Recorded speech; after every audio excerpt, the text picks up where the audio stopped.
Yo, what up, Street Dogs? It's Eric Kim. Alright, just wanted to do a quick review on the new iPhone 13 Pro.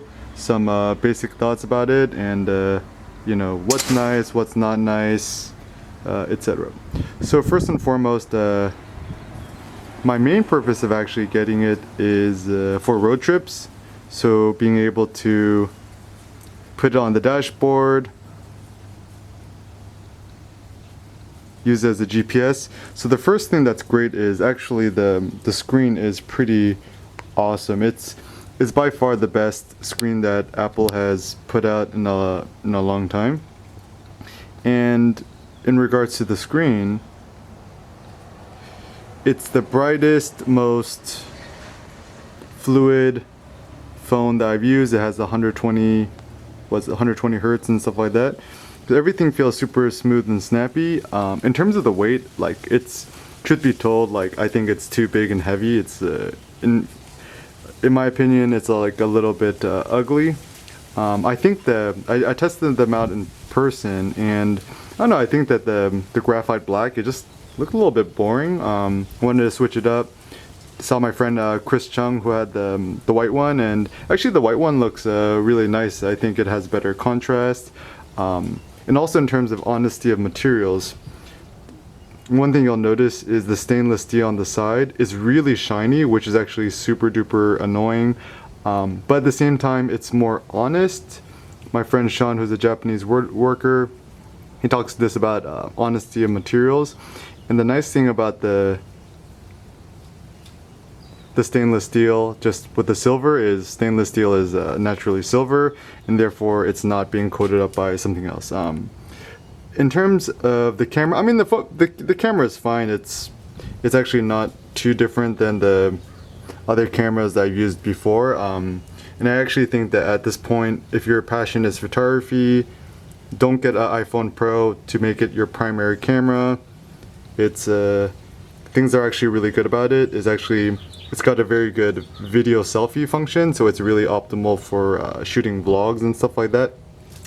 Also, I found it to be a very compelling vlogging device, which means that, blogging device, which means I could type out blog posts in iWriter,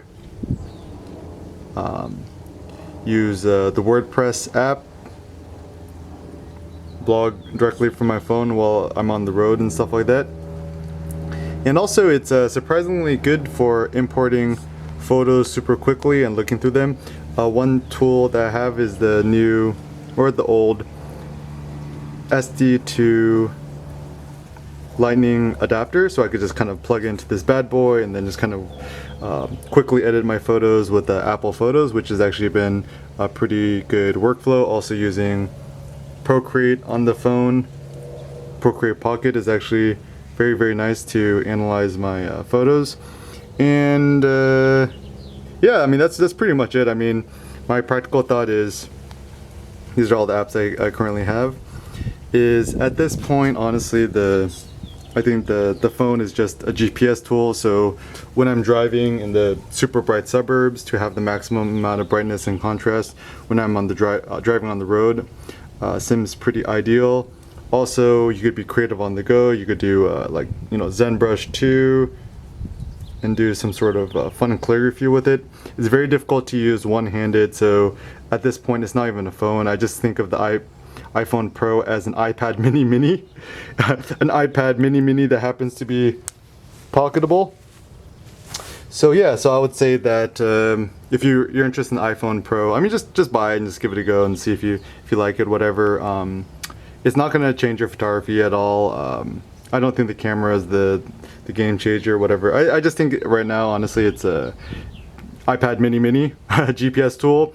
I still think in terms of the best iPhone, the iPhone mini is by far, I think, the best iPhone. But at this point, I don't even need a phone because I don't make phone calls. I don't send text messages. I just FaceTime with Cindy every once in a while. So yeah, just get a new Ricoh GR3X, which I'm actually recording this video on with a cross processor filter. That's why it has that funny filter. Get a Ricoh GR3X for photography and experiment using this as an iPad mini.